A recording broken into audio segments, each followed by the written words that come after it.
conservative, constitutional. It's the Andrew Cooperrider Show, keeping you informed on what's going on right here in Kentucky. And good morning, everyone. Hello, everyone, and welcome to the Andrew Cooperrider Show. If you want to stay informed, you want to get some raw conservative takes that isn't worried about hurting anyone's feelings, well, you've come to the right place. If you're looking for political talking points and people to just tell you whatever you want to hear, well, just go talk to your local politician. You can find plenty of that there because that's not what we do on this show. I try to give you the political news of the day from a constitutional and conservative viewpoint, free from any kind of party or political influence outside of just my conservative views. Remember, you can catch the show Monday through Friday at 9 a.m. on the radio, on WZXI, everywhere else at 1 p.m. Just visit theandrewshow.com. Once again, theandrewshow.com to see when and where to listen. You can also reach out to me and the Andrew Cooperrider Show by emailing info@theandrewshow.com. Once again, that is info@theandrewshow.com.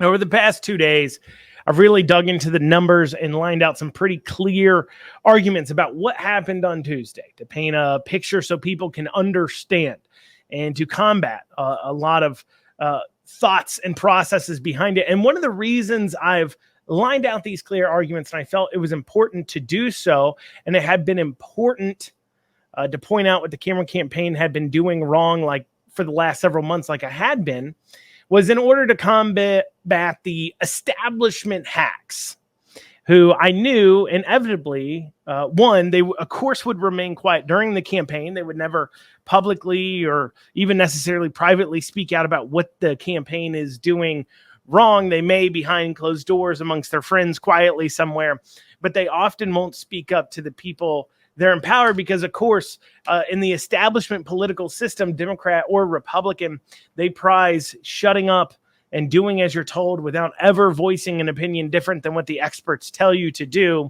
Above all else, they like it more than intelligence. They like it more than conviction. They like it more than the only thing they like more than that is if you can bring a lot of money on board. If you can do that, they'll like you a lot more too.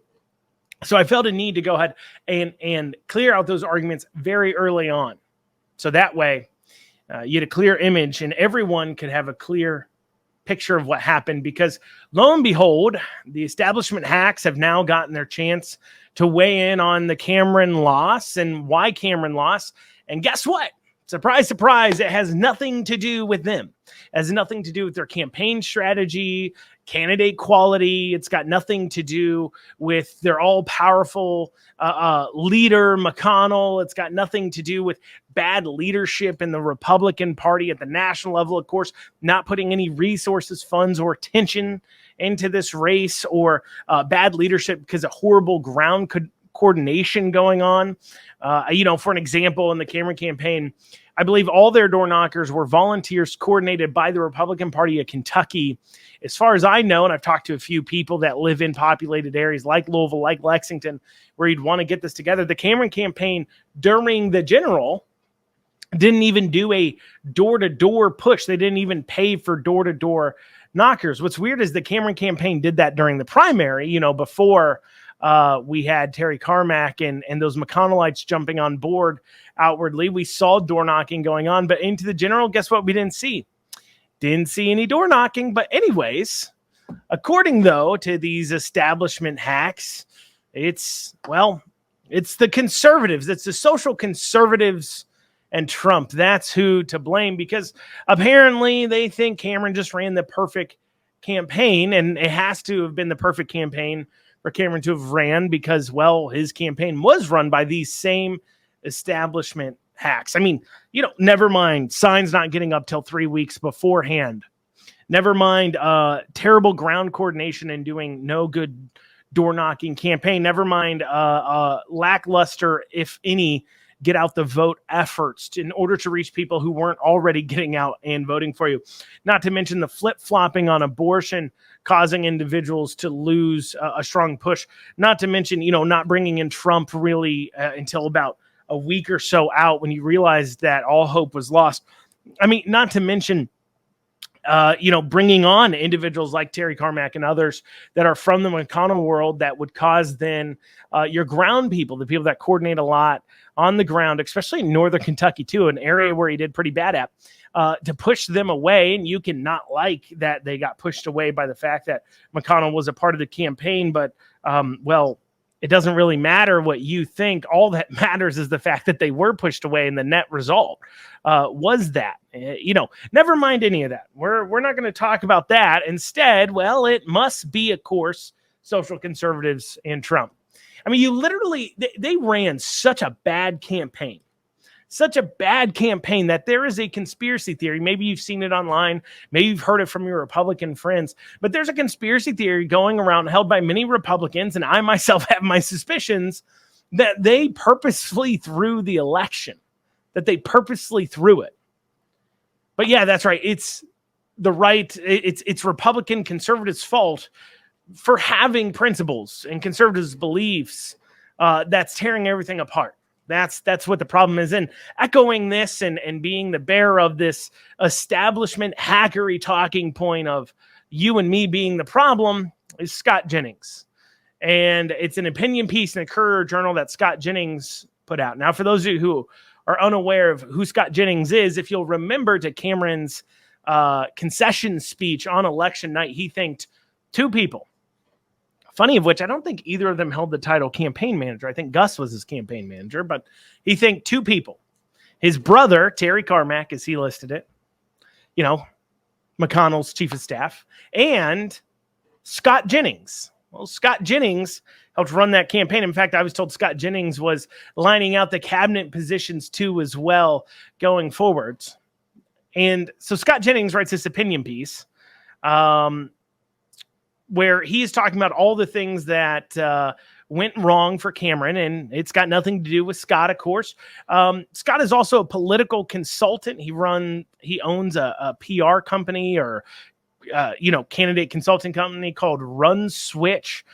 He's also a CNN contributor. He's a senior CNN contributor. So he's pulled on to CNN all the time as a conservative viewpoint, conservative commentator.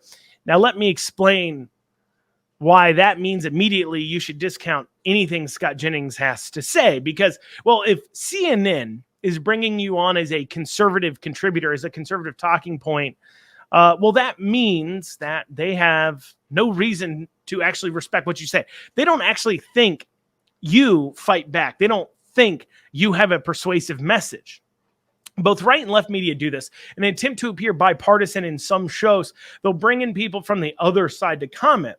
But the people that they bring in, it's their job to be a spineless hack that professionally only offers half arguments in order to combat the talking points of the other side. So in CNN's case, they're bringing in Scott Jennings to be as spineless as he possibly can be while still sounding like a conservative, to not really challenge the liberal talking points. Basically, he's there to play the part of a dumb conservative that half the time, if he's not falling before a liberal argument without much to say, he's over there trashing people with a Republican signature next to his name. I mean, Scott Jennings' continued appearance on CNN, part of the reason why they keep him going on there is because he just doesn't stop trashing Trump. I mean, he's not going to sit there outright and say Trump's awful, I hate him, he's horrible, he's an insurrectionist, but he on a regular basis sits there on CNN talking about how awful Trump is for everyone, how awful abortion is as a point for the Republicans. Republicans need to get away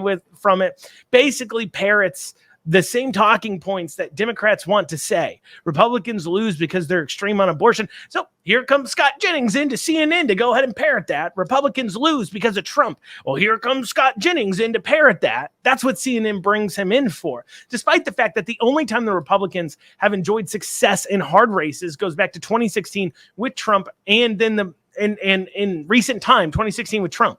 Otherwise, they've done nothing but lose. Well, y'all, coming up, we're going to go over this Scott Jennings opinion piece in the Courier Journal and just how silly it is. We'll have that after this short break. You're listening to the Andrew Cooperrider Show, your source for Kentucky news and politics from a constitutional and conservative perspective. Lexington Overstock Warehouse is Central Kentucky's best source for stylish new home furnishings. Don't pay retail. With our low overhead operating structure and big name brands, we offer the absolute best values on new furniture for every room. Shop online anytime at LexingtonOverstockWarehouse.com or visit our weekends only showroom located at 156 West Tiverton Way. Right now, for listeners of this show, we're offering a special discount for our online customers. Use coupon code FREEDOM for an additional 10% off your online order today. Lexington Overstock Warehouse, low overhead equals really low prices. Now, before the break, I was talking about Scott Jennings, lackluster conservative, whose professional job is to go ahead and take it from the liberals on CNN. And I was talking about his opinion piece he wrote in the Courier Journal. So it really doesn't come as much shock to anybody that this guy, Scott Jennings, former special assistant to Bush, probably a part of the WMD lie. But anyways, it comes as no shock that this opinion piece from the Courier Journal wrote by Jennings over why Cameron lost. Campaign strategy wouldn't be spoken about or blamed in and of itself. He wouldn't do that because, of course, it was him and Terry running campaign strategy, and that would mean he'd have to admit that he has no idea what he's doing anymore, something he can't do because, of course, he makes a living off of, he does win a lot of races that, the way they run those races is you got to have enough money, and he doesn't win hard races. He was running O.J. Alika's campaign against me as state treasurer. Alika had 3 times the amount of money I did. I beat Alika by 11 points. Alika came in third. I came in second. Alika didn't even win a county. Meanwhile, I was out here winning counties with no consultant and a third of the money because, of course, Scott Jennings can't win hard races. What he can do is dump a whole lot of money into a campaign. That's the only way he knows how to win because he doesn't know how to deliver a message that is inspiring and pushes the people up out of their seats. That's why, of course, in this article, on top of blaming social conservatives and Trump, he, of course, also blamed the fact that, Cameron didn't have as much money as Beshear, which he didn't. Cameron had maybe 5, 6, 7 million total. To Beshear probably had about maybe 15 million, 20 million to spend on the campaign, which it sounds like a big difference, but all that money means in a campaign is it gives you the ability to put out more messages. If you put out less messages, but they're higher quality and you're able to get them out there, then in that case, you don't need as much money and you can pull it off. But when you don't know what a high quality message is, because you yourself are not an on-the-ground social conservative, you're just somebody who exists with an R next to their name, you need a lot of money because you have to get out all these different messages because you have no clue what will work or what won't. You don't have a gut when it comes to it. Your gut has long since left you because you've long since actually left the general belief system of those who vote Republican. So, of course, going now to Scott Jennings' article, he attacks the social conservatives by saying Beshear bet big on abortion and won. Quoting from the article here, Beshear and the Democrats poured millions into crucifying Cameron for defending the state's abortion law that lacked exceptions for rape and incest. Not only does this serve as a powerful motivator for Democratic turnout, but also soured moderate suburban voters that Cameron was hoping to recover for the Republican Party. Beshear put an anvil on Cameron's head when he launched the abortion attack around Labor Day, and Cameron was never able to remove it. Now, does Scott go on to say perhaps he and other Republicans need to learn how to go on the offensive for the abortion issue? Nope. A supposed campaign and messaging expert doesn't have a single talking point about how to message better on abortion. Why? Because he doesn't want to message better on abortion.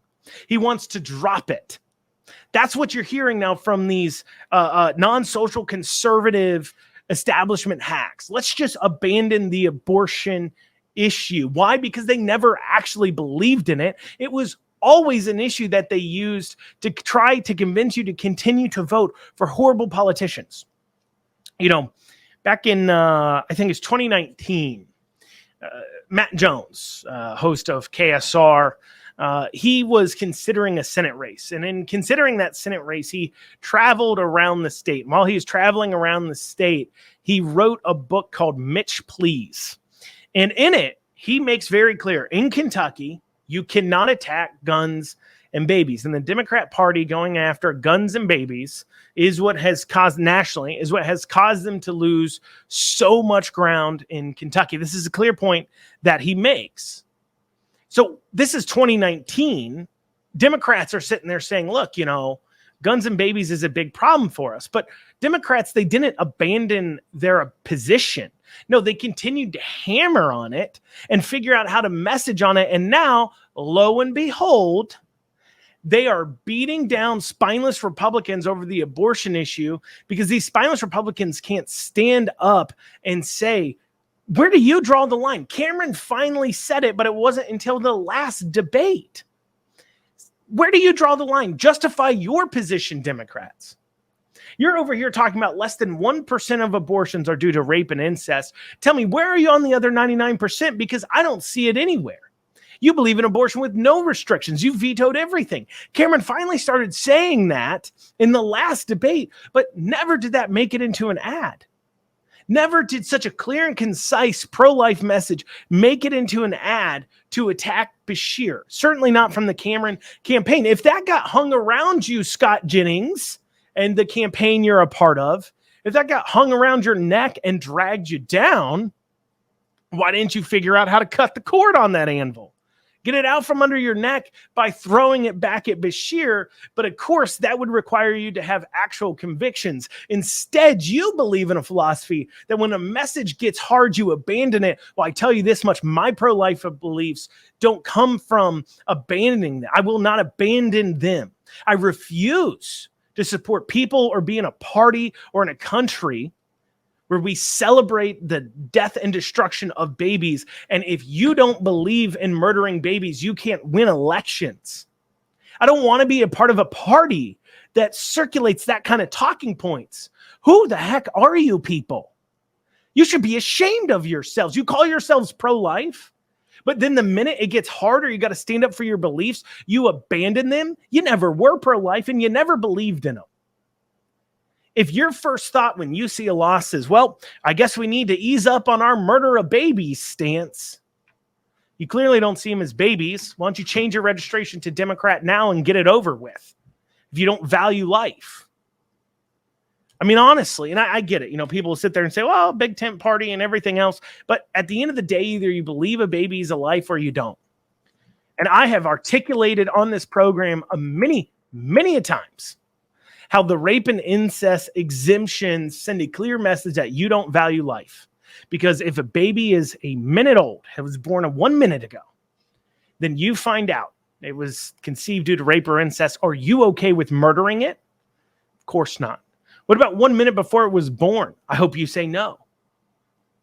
And so the minute you've said, no, a minute before it's born, I feel uncomfortable killing a baby no matter how it was conceived, then please tell me where you draw the line and why.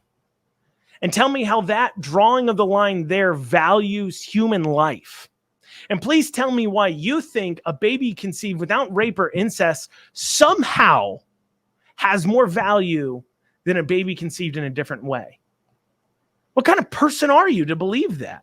What kind of person are you to look at? Would you look at two 20-year-olds, one of them conceived through rape or incest, and say, well, the one not that was conceived through regular ways, that one is worth more as a human being than you? Of course not. But you say the same thing to them in the womb. What kind of person does that? A psychopath does that. A person who doesn't value life does that. Or people who have never been really challenged on their beliefs. And they haven't been challenged because conservatives and Republicans have never felt it important to them to step up to the plate and do it. But it's not just candidates that should be stepping up and learning how to message on abortion, not abandoning the issue. Also, we need to be seeing these pro-life groups like Kentucky Right to Life step up their game. You host all these dinners, you pull in thousands of dollars in donations, you've got full-time people, offices, lawyers, all these things, yet you don't spend a dime in the culture war. You turn to candidates that all you offer them is a little seal to say pro-life endorsed, and ask them to fight on the battlefield while they're trying to win hearts and minds at the same time of election. They are not a perfect messaging vehicle. You don't want them to abandon their pro-life stances, but at the same time, it would help a little bit, pro-life groups, if you would step up and start to fight in the culture wars the same way the left does. I know you're not getting the taxpayer funds like Planned Parenthood and others are that helps them fund that belief, but come on. Let's see you start to step up and fight and push, all these pro-life thing. Since Roe v. Wade was overturned, when's the last time you saw a pro-life rally? I haven't seen one in years. Liberals holding rallies left and right, pushing for abortion. We hear them talking about it constantly, but yet we see nothing from the pro-life crowd.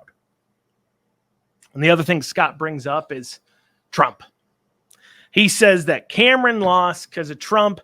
Adams won because he was the least Trumpy. He attacked Trump. He didn't like Trump, so that's why he won. Well, first off, it makes sense that somebody who attacks Trump while running against a Democrat in a general would pick up both Republican and Democrat votes. That makes sense. But let me be very clear. Trump was not why Cameron failed. If anything, the only reason why Cameron had a chance, came within spitting distance, was because of Trump. And Scott Jennings blaming Trump for the fact that a Cameron loss is like the arsonist blaming a firefighter because the house burnt down. You had managed a campaign horribly. You and Terry and others had managed the campaign horribly for months on end. You were losing. And now you finally decided, I guess we'll try Trump because nothing else has worked. As I said priorly, Amy Beshear started running pro-Trump ads before the Cameron campaign did. So don't come to me with blaming Trump when you didn't even bring him into the last 3 weeks. And then once you brought in Trump, finally started pushing him a bit, is when Cameron actually started gaining ground. He was 13 points down in a poll, a month before the election. Then you bring in Trump, and he was neck and neck. He was able to close that gap because of Trump, by embracing Trump, people coming home in Trump. We saw that in the polls. I have my final thoughts on this here. We're coming up on the break, so I have my final thoughts on this in just a few minutes. You're listening to the Andrew Cooperrider Show, your source for Kentucky politics and news from a constitutional and conservative perspective. We'll see you guys back here. Listen up, my fellow business owners. You need to get your cybersecurity and IT support under control. Reach out to the folks at Amston today. Call 859-300-0087 or visit amston.com. It is no secret that cyber attacks have become a constant threat, and you need to make sure that your organization is protected. Amston has over 30 years of experience working with businesses and governments alike. Call 859-300-0087 or visit AmstonAMPSTUN.com today. And you are back with the Andrew Cooperrider Show, your source for Kentucky politics and news from a constitutional and conservative perspective. As a reminder, if you want to reach out to the show, go ahead and email info@theandrewshow.com. Once again, that's info@theandrewshow.com. So before the break, I was going over Scott Jennings' opinion article blaming Trump. First he was blaming abortion and us social conservatives for not being for the murder of babies. And now he wants to blame Trump. And so here's what Scott proclaims here. Okay. Scott Jennings, here's his quote from the article here. And in October, after falling far behind, Cameron used Trump's endorsement again to nationalize the race and reel in Beshear, who had built up a large lead. But for as unpopular as President Joe Biden is in Kentucky, Trump has his detractors too. There are moderate, college-educated Republicans and independents in key counties like Louisville, Lexington, and Cincinnati metro areas for whom Trump is a real deal breaker. That's not true. I mean, yeah, there are people, don't get me wrong, in Louisville and Lexington. Cincinnati metro area, there he's talking about in Kenton County and Campbell counties that normally are red, go blue. They're not an issue there. They're not an issue at all there. I mean, that kind of statement is just crazy. Trump got 58% of the vote in Kenton and Campbell County. You just made that up. I mean, Trump did not necessarily underperform there. He's just saying things now. You want to talk about Louisville and Lexington, where that's a deal breaker for people? Okay. But I ask you there, Mr. Jennings, why did Trump overperform Cameron by percentage in Lexington and Louisville? Cameron got 35%. Trump got 38.5% in Lexington and Fayette County. Why did that happen then? If Trump's such a real deal breaker, you didn't even do better than Trump in Fayette County. And it's because you didn't turn people out, Scott. It's because you ran a bad campaign. You and Terry ran a bad campaign. You didn't turn people out because you decided to run a campaign where you didn't say anything of any substance. So nobody came out and voted for you. You ran a cruddy campaign. There's actual conspiracy theories that you did it on purpose. It was so bad. And you want to blame Trump and abortion. Now, why am I being so rough on Scott? There is a specific reason. And that is because the establishment party hacks hold this guy in high regards. He has many, many accolades, titles, special attention paid to him. So he must be important, right? But the trouble is when we as conservatives add credence and respect people like Scott Jennings, instead of looking at their track records, because they think, well, he wins races. He doesn't win hard races. He doesn't win hard ones. Andrew Cooperrider, with a third of the money, can beat Scott Jennings and his campaign team like a redheaded stepchild. So clearly he doesn't know that much what he's doing. So the trouble is, when we as conservatives respect people like Scott Jennings, we'll continue to be led down the wrong road. We'll continue to be left at the wayside. We'll continue to lose because we're leaving behind conservative values and true conservative candidates. Cameron was the perfect candidate for someone like Scott Jennings. He was just kind of there. He's a nice guy, good candidate, said what he was told to say, and yet you lost because you don't know what you're doing. And if we continue to hold you in high regard, we will continue to lose. But the reason why people continue to listen to him is because, well, people like Scott, people like Terry, they have some control over the money. That seems natural because, of course, real conservatives of real principle won't get exactly the kind of amount of money that establishment Dems or ours do. Why? Well, their policy beliefs don't profit anyone. We believe in smaller, less intrusive government that doesn't regulate your lives. And that means, of course, large corporations can't profit off of real conservatives in office, so they're not going to give them money. But these kinds of people, if we want to win races, they got to know exactly where they belong and where their opinions belong.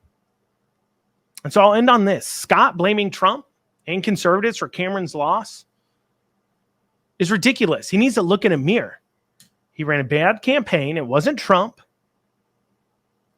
And honestly, what do we expect? I mean, when you're the kind of conservative that Don Lemon lets come on and argue for conservative beliefs on CNN, you're not the kind of person we should be listening to about what conservatives should do. Do you think Don Lemon is actually going to have on somebody with the key to winning for Republicans on his station and continue to give him a platform so then suddenly Republicans start to win? Of course not. They're going to have on the person that says exactly what they need them to say to make sure Republicans continue to be controlled opposition. Don Lemon isn't interested in putting on a conservative who can actually win hard races. He wouldn't be interested in it. Understand this, the Republican voters, they no longer want status quo. The Republican voter that Trump turns out and others don't, guess what? They don't trust Republicans just as much as they don't trust Democrats. Now, they'll never trust a Democrat, but they could trust a Republican with the right message. But instead of looking at them as the key to victory and putting out a candidate they can coalesce around and support, instead you look at them and say, well, you are part of the problem. You're part of the problem. Well, how are the legislators responding to Cameron's loss, Beshear's win? Well, we've got Beshear here quoted in an article saying, I think it's too far gone. This is about whether or not him and Beshear will be able to work together, whether or not him and the legislature will be able to work together. This is what Senator Thayer, majority leader in the Senate, had to say. He said, I think it's too far gone. There's no incentive or reason for us to work with him. He doesn't deserve an opportunity for reparation, especially after the campaign. He's taking credit for all our good work, including some things he vetoed. Thayer also, of course, went on to say that it's very possible that we see some bills with exemptions for rape and incest that get floated and possibly passed. Once again, pointing to what I was talking about in the Scott Jennings thing, that if we continue to hold these people in high regard and think their opinions matter and they somehow have the keys and tickets to winning, then we will lose anything resembling a conservative party. But regardless of that, Thayer, perhaps this means we don't get the next $500 million boondoggle. Because remember, we gave $410 million to Ford. I have heard there's an electric vehicle manufacturing group looking at going into the Richmond area there. We've heard a lot of speculation about it being a mega site. It's very possible it ends up being a mega site, and it's possible they end up doing it for electric vehicles. And maybe people in the area want it, maybe they don't. But perhaps this means for once the Republicans aren't going to rubber stamp $500 million going to a private company. But I think I'm mistaken. I think that's exactly what they're going to do.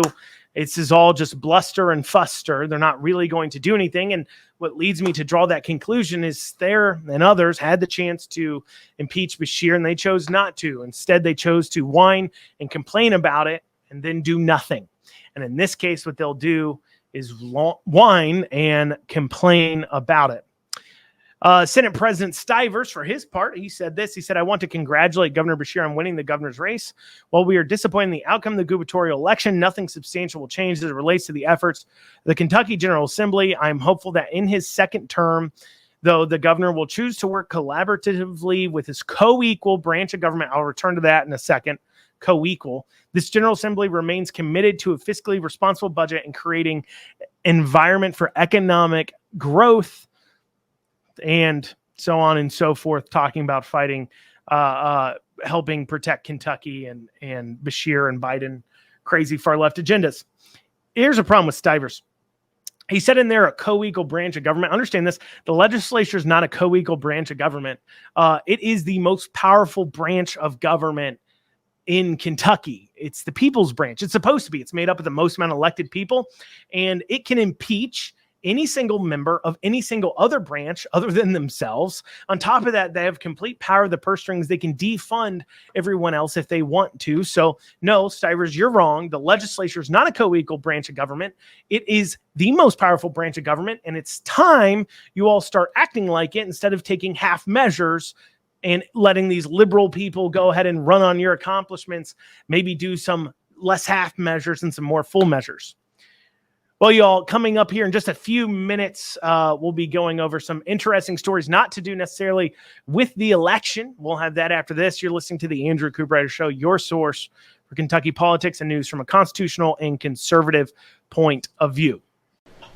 859 Print has local service and low prices. I personally have done tons of business with them, and I can tell you, whether it is getting things printed off, sending direct mail, making business cards, buying TV ad time, digital marketing, they can do it all. And as a special for listeners of this show, they're offering 10% off any and all print services using code RIDER2024. That is code RIDER 2024 for 10% off. Check out 859 Print. You'll be glad you did.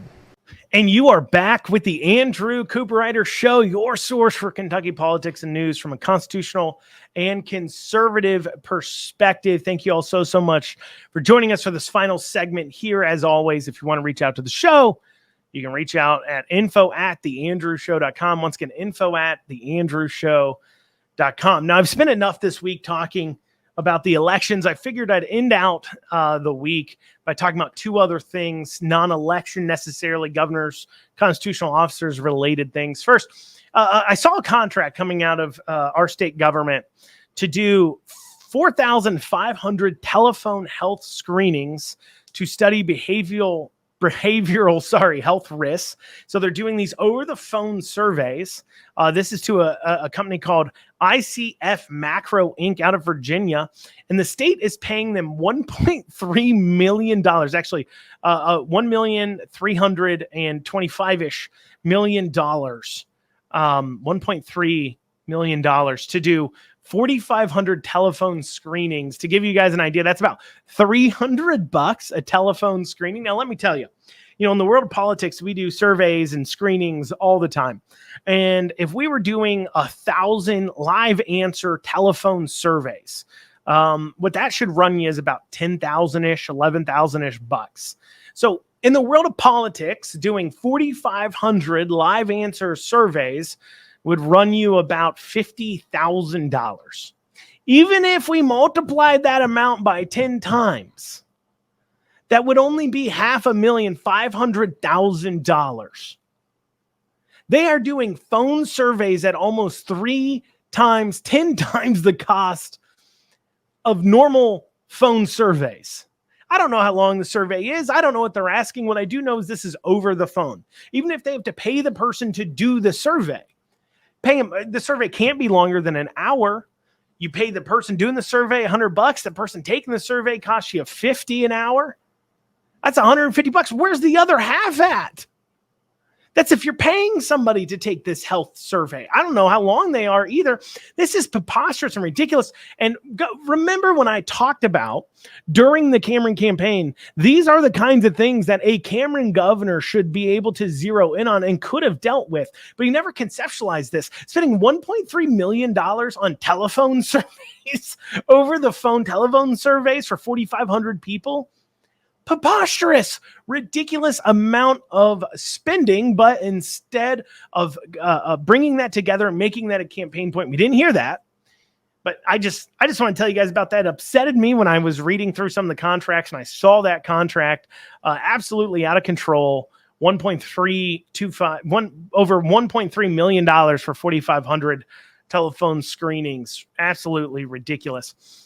There's another story I want to talk about coming out of Louisville. A bar in Louisville, Clifton area is looking like it's going to be put out of business possibly because the community took a vote to ban alcohol sales. So here's what happened. So an area called the Clifton area, it's a small little kind of area, and it had only had a bar in it, and then it had a Dollar General in it that sold beer. So there's this one bar in it called Virtue Bar and Lounge, which was a hookah bar and alcohol bar. And the community apparently took a big issue with this bar, and due to trash and violence and noise, disturbance, parking, all things destroying, in their opinion, their quiet community. And so they said, hey, we don't want this here anymore. ABC ain't dealing with it. Police ain't dealing with it. So we're going to go ahead. We're going to take a vote. They voted 60-40 to make that area dry, to ban the sale of alcohol in this tiny little area in Louisville, just to put that one bar, to push it somewhere else. So it had to move somewhere else. And there's some schools of thought here. One is that this is, egregious. It's a community coming in and saying, look, we're going to tell this private business owner what to do. It's his property, his private property. The Constitution protects our property rights, so on and so forth.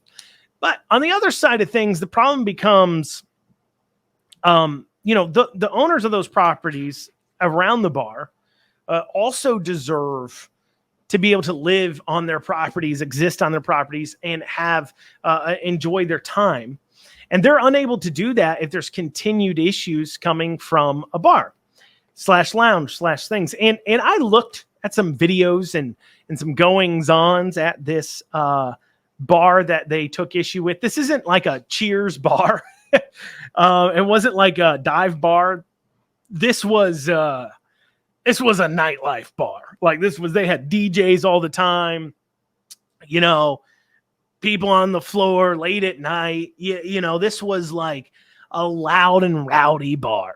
And so the question becomes, this is a battle of what do property rights come in? You can do what you want on your property, but what happens when it becomes particularly intrusive on the others? And what becomes an issue when you have, no parking, So people in the community can't even get into their homes without worrying about it. You got trash in their yards. You got all these things. These are damages being called by the business. You know, I guess if you weren't going to use the power of government to do a wet dry thing, and if I was a homeowner there, I guess I would band together and sue the bar for damages caused to our property, documenting that the damages they're creating, because it is hard to claim because they had their property rights. But when you start affecting other people's property, you get issues, regardless of where you fall on it. And I can see arguments on either side about whether it was right or not to do this. I can tell you for a fact that this dealt with the nuisance being caused by the business, the trash, the parking, the noise, the crime, the violence, right? The burning out, doing burnouts and stuff as you pull out. You know, that's what it was being caused by, not by what the business owner said. And I'm quoting here, the business owner said that they were targeted by the community because they are a predominantly minority-owned, minority-supported business. There's nothing they can tell me differently because it's evident due to the amount of things that have happened at predominantly white establishments and how there hasn't been this consequence. So, of course, the owner of the bar says that they are not being put out of business because he couldn't control his patrons. They're not being put out of business because they didn't properly have enough parking and everything else. They couldn't. They were affecting their neighborhood. He's not even arguing property rights. He's saying he's being put out of business or pushed out of that area because of racism. It's been racism that's pushed him out. These people are nothing but a bunch of dog dirty racists. As if these people in the community were being woken up in the night by people peeling out. They were unable to get into their driveways or leaves because people are blocking it. They're cleaning up trash. And they're like, well, let me see. Oh, I got up. I heard screeching. Run to the window. You look out and say, oh, what are those white kids at 3 a.m. doing burnouts up and down our street? Are those white kids bumping their music in the middle of the night as they leave the bar? Is that a white kid throwing their trash in my front yard? Well, that will make it all okay as long as it's a white kid. You know, if they're not white, I'm going to take big issue with it. But, you know, if they're white, though, and they're making it completely unlivable for me in this community, I'll put up with it. As if that's what the people of the community actually thought. That's not what they thought. I guarantee you. They don't care white or black or yellow, brown. They don't care. As long as you're causing a disturbance to their ability to live in that quiet neighborhood, they're going to complain about it. They don't care. And he says, well, you know, white establishments didn't have this kind of backlash. First off, you're literally the only bar in that area. So you have no idea how that community would respond to a white business owner. And second, where are you at? If you're downtown, if you're amongst all these other bars, you're having these peel outs, you're having everything else, that's to be expected. But this bar, it just moved into the area, I believe, within the last year. You came to their neighborhood, and now you brought a unruly crowd with you that is causing this disturbance to the rest of the neighborhood and issues. And now you're yelling at them because they're racist and they don't want you there. Well, they don't want you there. Nothing to do with your skin color, but to do with the behavior of your patrons. And if you want patrons to behave that way, take it downtown. But it's not just him saying it. Councilman of the area, Councilman Arthur, there on the Louisville Metro Council, he also says it was clearly due to racism. He says, do I still feel like there are racial undertones? Absolutely. It's the United States of America. There's always going to be racial undertones. Arthur, it had nothing to do with racial undertones. I don't know any of people who live in that neighborhood. I can tell you right now, race had nothing to do with it. It had everything to do with the fact that they couldn't live their lives at night. They were having all kinds of noise, everything else. We all see how these bars that are open late with the nightlife type, we all see what kind of noises they produce. Imagine that being plopped down your neighborhood. You wouldn't be happy either. Was it right for them to specifically put them out of business using the power of government? Not necessarily, no. I think perhaps, like I said, lawsuits would have been better. So that way a judge could have ruled on whether or not they're violating the citizens' property rights. But regardless of any of that, I can tell you this much. Blaming it on racism means the problems will never be fixed. Well, y'all, that's what we got time for today on the Andrew Cooperrider Show. I thank you all so much for joining us. You guys have a great weekend. We're going to see you back here Monday at 9 a.m. Have a great rest of your day.